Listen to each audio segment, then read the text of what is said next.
Salut à tous, c'est Alex Molik. J'espère que vous allez bien les amis, car aujourd'hui, on se retrouve pour un nouveau petit vlog. Alors, cela ne vous aura pas échappé, mais en ce moment, il y a un petit sujet de société qui agite la France. Je vous parle bien évidemment de l'augmentation des taxes sur les carburants, et notamment sur le diesel. Alors, pour protester contre cela, une journée d'action est prévue ce samedi 17 novembre 2018. Certes, le sujet est un petit peu différent de ce à quoi vous êtes habitués sur cette chaîne, mais bon, parler de supercars, j'adore ça et c'est super, mais il y a tout un tas de sujets sociétaux beaucoup plus généraux qui touchent tout un tas de monde. Du coup, dans cette vidéo, je vais essayer d'expliquer la situation simplement et aborder quelques réflexions. Je vous invite à donner votre avis et vous exprimer dans les commentaires. Que vous soyez pour ou contre toute cette histoire d'ailleurs. Le tout dans le respect mutuel et la courtoisie. Cela va de soi. Bon allez, augmentation des prix du diesel, blocage du pays, c'est parti.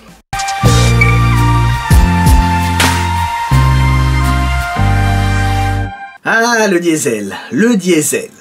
Pourquoi on en fait tout un plat aujourd'hui? Dire qu'il y a plusieurs années, l'État français avait favorisé le diesel avec tout un tas de dispositifs incitatifs, ce qui avait conduit à un essor du parc automobile diesel en France. Or, vous le savez car on vous le rabâche assez souvent, le diesel, ce n'est pas aussi propre que ça. Il y a de fortes incidences sur la pollution de l'air, et plus indirectement sur le réchauffement climatique. Des problèmes somme toute assez importants. Concrètement, qu'est-ce qu'il se passe actuellement? Eh bien, le gouvernement a décidé de taxer le diesel de la même façon que l'essence. Je simplifie. Il y a donc un alignement de la fiscalité du diesel sur celle de l'essence, qui entraîne donc inexorablement une augmentation du prix. Une décision assumée par le gouvernement, et pas plus tard que ce matin par le président en personne. Mais du coup, quelles sont les raisons de cette mesure? Grosso modo, il s'agit de favoriser une transition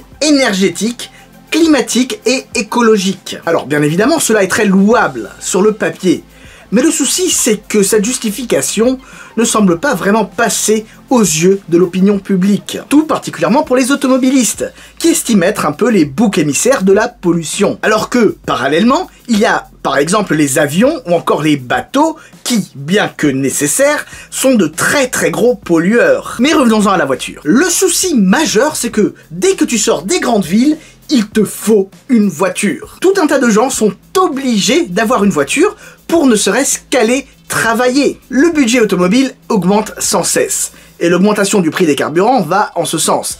Mais c'est problématique, car ces mêmes familles n'ont pas spécialement l'impression que leur pouvoir d'achat augmente. Et contrairement à une idée reçue, la plupart des gens ne peuvent pas changer de voiture tous les 2 ans, hein. Par ailleurs, les gens ne souhaitent pas forcément se tourner vers des solutions alternatives qui ne sont peut-être pas encore au point, comme par exemple l'électrique. A fortiori après le retournement du gouvernement sur le diesel. On n'est jamais à l'abri d'un changement de situation. En ce moment, l'électrique, c'est l'avenir, c'est ce vers quoi on semble se diriger. Mais qu'est-ce qui nous dit que dans 5, 10, 15 ans, si ce n'est plus, il n'y aura pas un nouveau scandale écologique avec l'électrique? Un petit peu comme ce qu'a connu le diesel. Moi, c'est ça qui me titille, en fait. Tu entends tout et son contraire. Or, nous sommes pas des experts, nous. On n'en sait rien.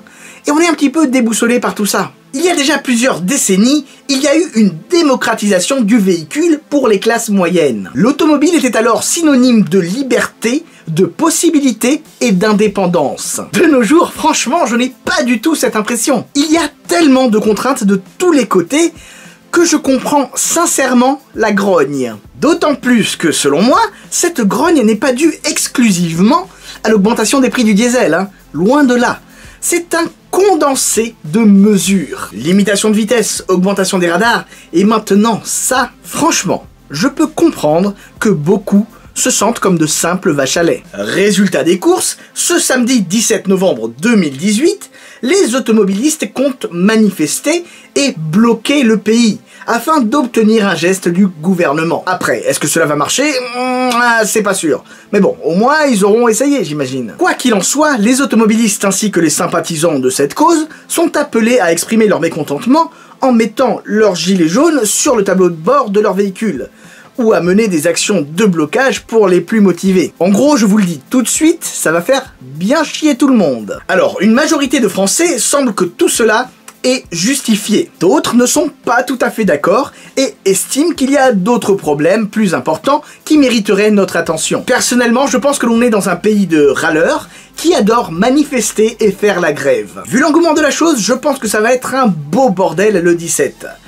Et du coup, je souhaite tout particulièrement courage à ceux qui sont obligés de se déplacer, que ce soit pour le travail ou pour raison médicale. Essayez de prévoir la chose au mieux et de vous organiser à l'avance car je pense que, tout va être bloqué quoi. Alors, comment finir tout ça? Je pense qu'au-delà des clivages politiques, c'est juste un ras-le-bol généralisé. Car forcément, cette mesure a un impact direct sur leur vie. C'est forcément plus simple de se mobiliser lorsque ça te touche directement, personnellement, lorsque c'est proche de toi.